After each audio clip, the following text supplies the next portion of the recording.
definía pues tanto lo que fue el cambio de hace muchos años, que estaba yo de jefe de estudios en la escuela de telecomunicación, la que hay en Vallecas, la que antes era antiguamente Peritos. Luego está también 8 años director de departamento, y cuando llegó lo de Bolonia estaba ahí en el rectorado de la universidad junto al vicerrector de ordenación académica. O sea que un poco con todos estos líos he ido haciendo mi carrera universitaria, que me ha obligado en muchas ocasiones pues a tener que dar charlas y conferencias, pero yo hasta ahora tenía experiencia de hablar sobre la universidad en la universidad. Yo creo que es la primera vez que hablo sobre la universidad fuera de la universidad, y sí me he preguntado de qué puedo hablar yo, porque soy consciente que la universidad es conocida, todos, no solamente por lo que hemos leído, sino porque hemos vivido posiblemente en la universidad, tenemos familiares en la universidad. Y eso sí me ha llevado un tiempo, decir, bueno, ¿de qué puedo hablar? Al final, después de darle unas vueltas, pues lo que voy a intentar, no sé si aceptaré o no, eso ya me lo decís luego vosotros. Voy a intentar dar una visión general de la universidad, voy a aportar algunas informaciones y datos que no sé si se conocerán, y sobre todo el hilo un poco de mi conferencia va a ser en base a las reformas que se han ido produciendo en la universidad y cómo se ha ido moldeando la actual universidad que tenemos aquí. Bueno, cuando me preguntaron el título pusimos la palabra de nuestra universidad. Yo aquí he puesto la Universidad Española porque una de las primeras cuestiones que quiero comentar es que, sobre todo ahora que se hacen tantas referencias, porque la universidad en Europa, la universidad... Bueno, pues lo que quiero destacar es que precisamente la educación es un ámbito en el que no hay normativa europea. Cada país es autónomo para definir sus propios sistemas educativos, y salvo alguna rarísima excepción, como es el caso de arquitectura o medicina, en las cuales sí hay directiva europea para que las titulaciones sean iguales, todo lo que se refiere a estructura de enseñanza y particularmente estructura universitaria, títulos, cada universidad tiene los suyos. Entonces, esto lo digo para que comparar, que ahora se dio mucho, pues es que en el resto de Europa se hace no sé qué. Bueno, yo creo que sí estamos obligados a mirar un poco Europa y a buscar algunas referencias, pero en muchas de ellas no tiene sentido, porque es que hay total autonomía y los sistemas son muy diferentes en Inglaterra, en Alemania, en Francia, en España. En ese sentido, tomar como la verdad última lo que en Alemania hacen, pues puede ser una tontería, porque igual sí tienen los mismos sistemas universitarios, pero resulta que en Alemania entran un año más tarde a la universidad, con lo cual, por eso digo que hay que ser muy precavido en todo este tema de la comparación. Bueno, ¿y cómo definiría yo la Universidad Española? Pues algo así parecido a como definiría la sanidad española. Es pública y de calidad. Y eso es lo que yo creo. Vamos a ver, en España en estos momentos hay, como veis, las 2/3 partes de cada 3 universidades, 2 son públicas y una es privada. En concreto hay 75 universidades, lo cual quiere decir que 50 son públicas y 25 privadas. Y entre las privadas pues sí están algunas históricas, pues las de Deusto, la de Comilla, la Ramon Llull, pero la inmensa mayoría, las 20 universidades privadas que hay, no tienen ni 20 años, se han creado hace relativamente poco, al calor de determinados gobiernos que unos más que otros pues les han podido de alguna forma estimular esa creación. Y como no podía ser menos, pues en la Comunidad de Madrid, que no sé por qué nos llevamos siempre este tipo de cosas, el porcentaje de universidades privadas que hay en Madrid pues es sensiblemente superior al resto de la media nacional. Yo no sé si tenéis muchas ideas cuántas universidades hay en Madrid, pero en Madrid tenemos 15 universidades, la prioridad de 15 universidades, de las cuales 7 son públicas, incluyendo la UNED, que en ese sentido se podría quitar, la UNED es general, pero hay 8 universidades privadas. Y es decir, este exceso de universidades por comunidades es muy diferente dentro de España. O sea, no es de extrañar que en Valencia, en la Comunidad Valenciana, en Castilla y León, el número de universidades es bastante.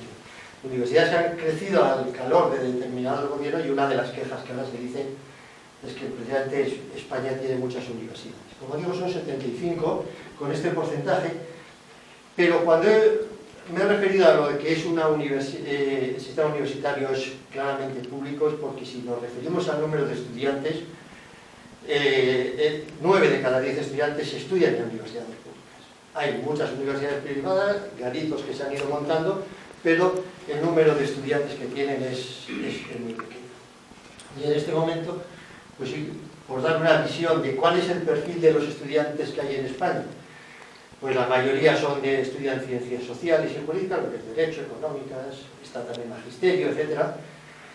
Luego ingeniería y arquitectura, y bueno, un poco las que tenéis aquí. En total, en España hay en torno a 1.400.000 estudiantes, y como hay una ligera disminución en los últimos años, en ciencias sociales y en ingenierías decrecen, y donde hay un claro incremento es en todo el tema de ciencias de la salud.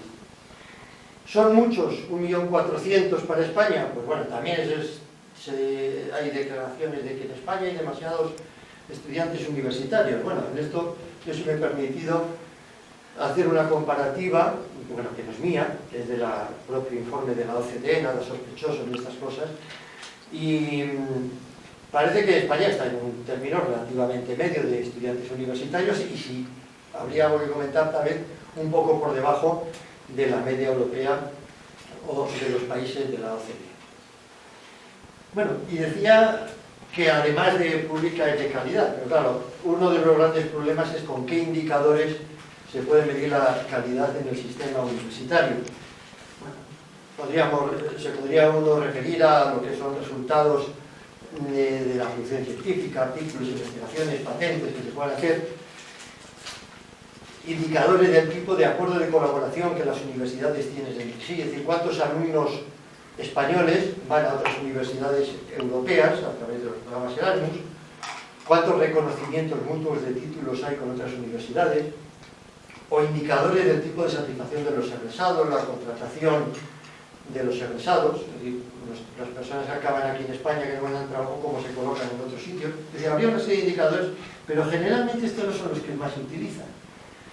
O sea, lo que más gusta a los periodistas, con lo que se crea estado de opinión y lo que los políticos utilizan de una forma, yo diría, bastante retorcida, es el famoso ranking.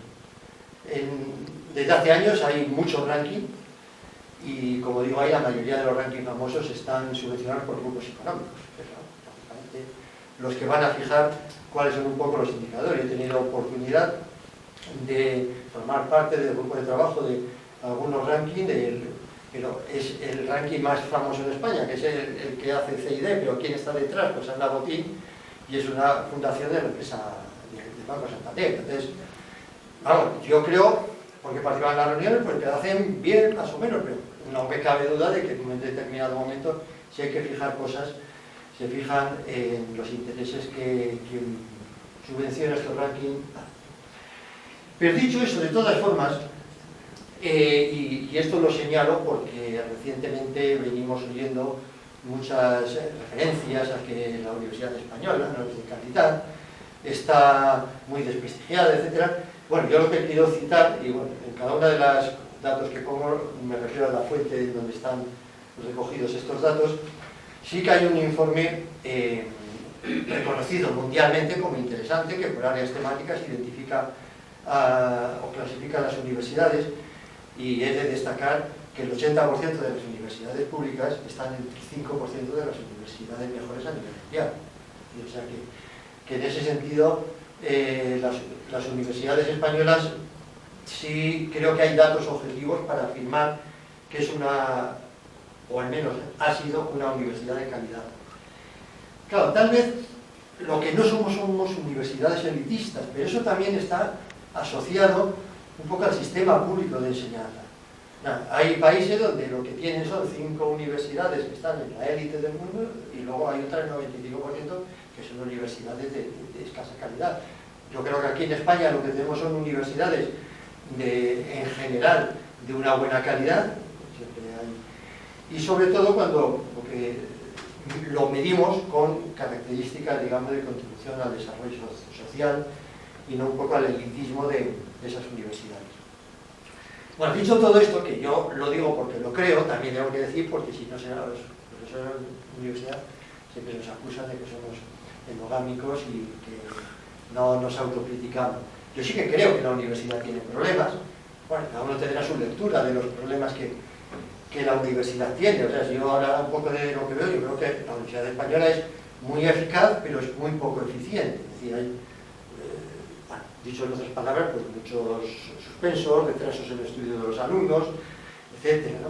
Creo que también hay problemas en la universidad en el sentido de que impartimos un conocimiento muy parcelado. Es decir, eso que se llama de los planes de estudio muchas veces no son tales planes, sino son sumatorios de asignaturas y troceamos demasiado el conocimiento que le transmitimos a los estudiantes en vez de integrarlo. Es decir, creo que la universidad también es poco flexible. Un estudiante empieza a estudiar una cosa y decide que quiere cambiarse y tiene más problemas que facilidades. Claro, sí que evidentemente creo que hay problemas, pero el reconocimiento de problemas no me hace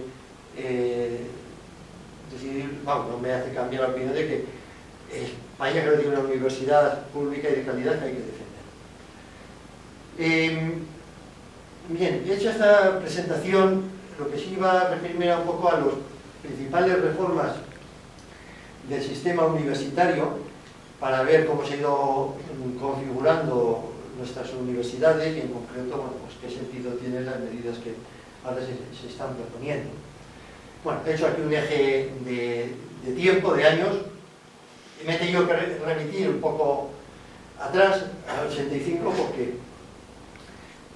porque entonces es donde yo creo que se pone en marcha una de las principales reformas del sistema universitario, la Ley de Reforma Universitaria, el LRU, que como indica un poco esta traza de tiempo, pues en realidad está todavía vigente. En la década de los 90 es cuando se empieza la reforma de Bolonia, con el plazo límite de que en el 2010 todo el sistema de Bolonia estaba funcionando. Digo que la LRU está todavía vigente porque hasta el año 2010 hubo estudiantes que todavía se matriculaban en los antiguos planes de estudio. Planes de estudio que la mayoría eran de 5 años y que además la ley le protege en el sentido de que aunque su plan de estudio se extinga, él tiene derecho a seguir examinándose durante muchos años. Es decir, a fecha de hoy todavía hay más egresados titulados de los planes de la LRU que de Bolonia. Y, bueno, pues últimamente pues ha venido esto que se llama reforma.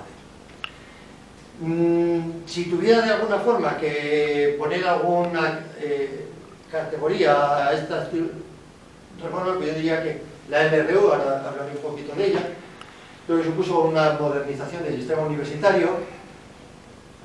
Bolonia venía bajo el paraguas de la europeización, y la de ver, antes tenía puesto algo, pero al final he decidido poner interrogación y al final decidimos entre todos qué epígrafe podríamos poner a.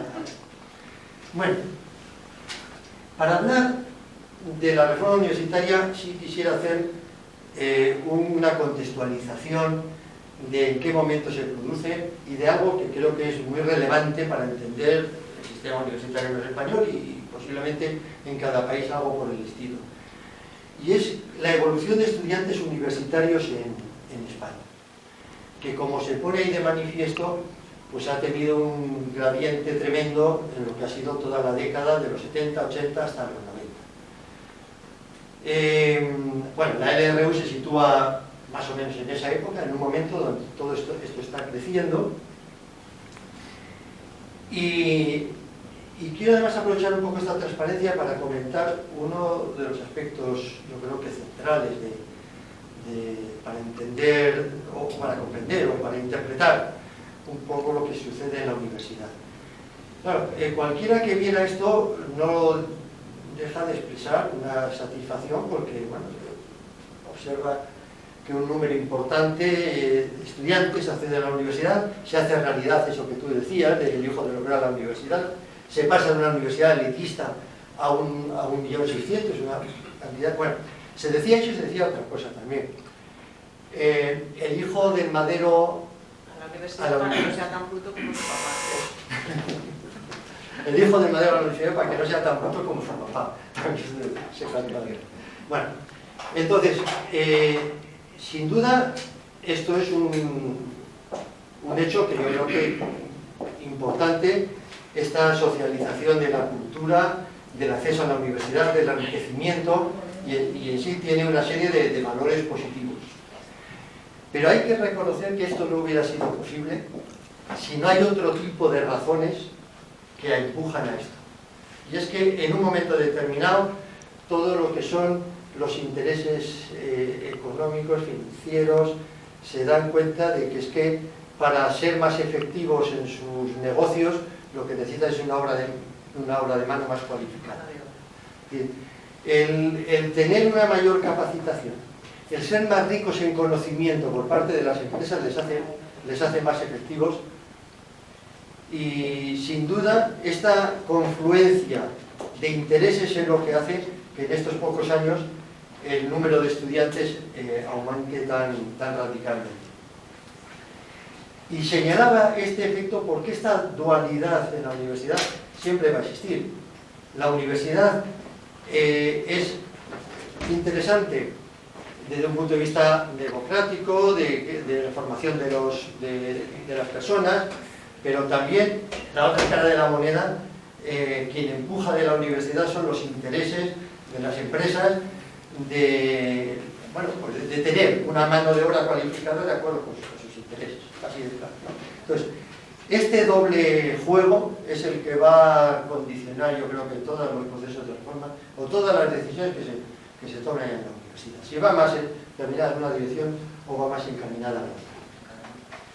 Pero, bueno, la LRU, la verdad es que a mí me tocó recién entrar en la universidad y lo que hizo fue cambiar radicalmente muchas cosas. O sea, desde cambios organizativos, no sé si os acordaréis, pero vamos, en aquel momento estaban los PNLs y los no sé qué, o sea, bueno, pues todo eso cambia la estructura del profesorado, la figura del profesorado titular, desaparecen las famosas cátedras para formarse estructuras más amplias, que son los departamentos por ocupación.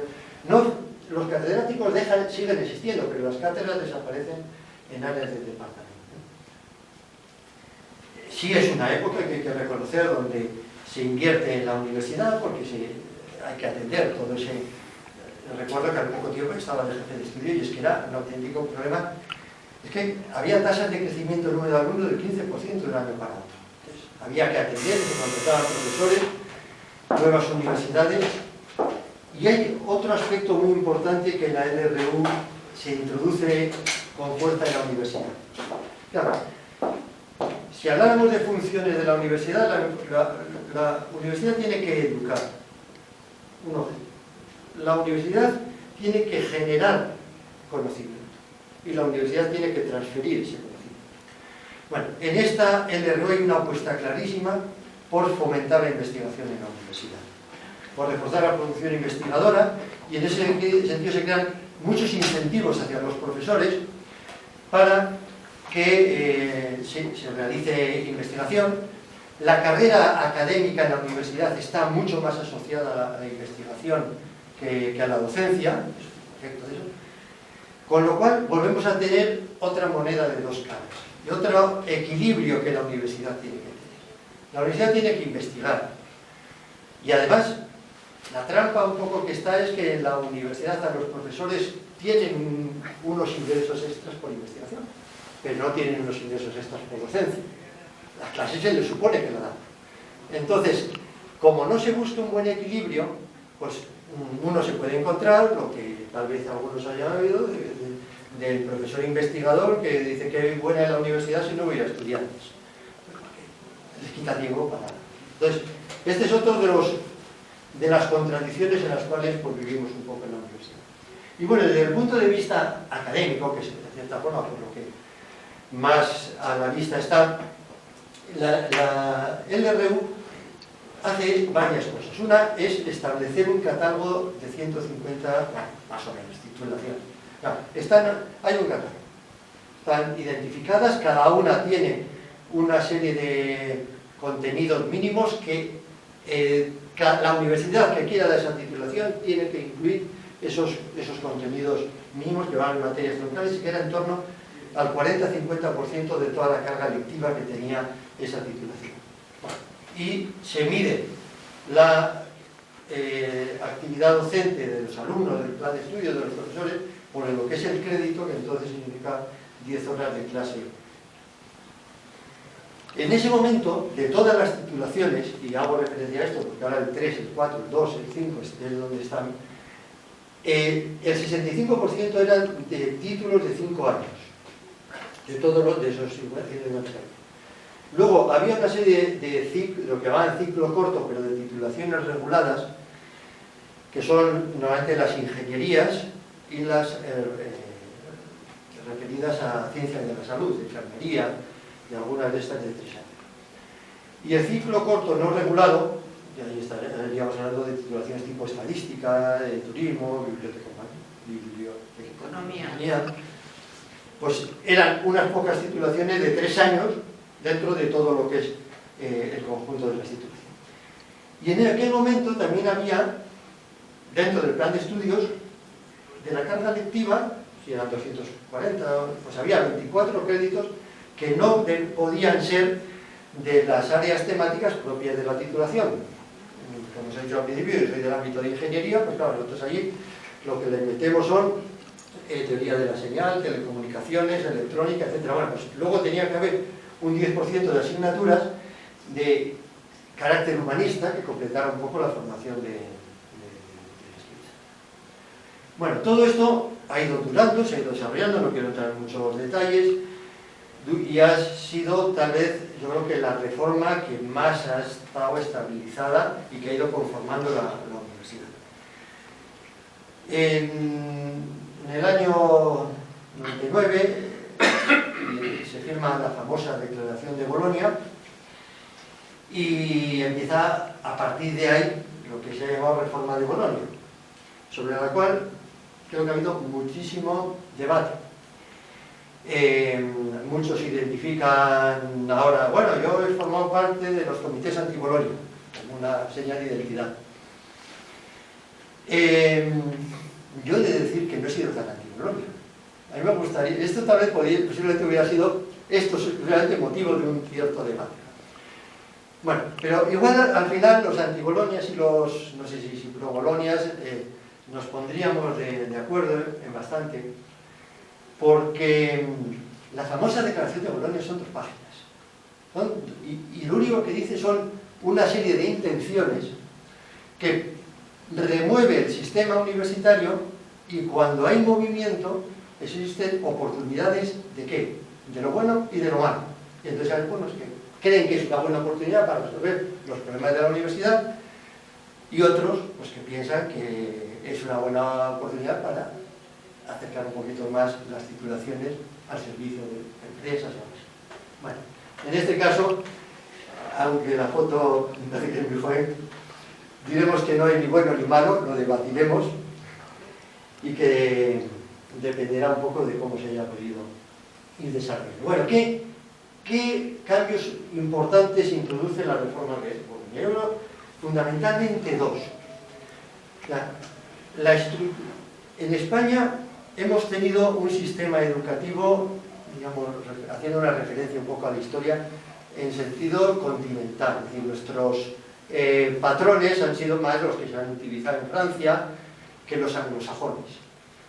Y sin embargo, en esta reforma de Bolonia, el modelo grado máster, o más conocido en el lenguaje de bachelor máster, es un poco el que al final se impone. Ya no va a haber titulaciones de 3 años ni de 5, sino los grados van a ser, se deciden que van a ser de 4 años y el máster de 1 año.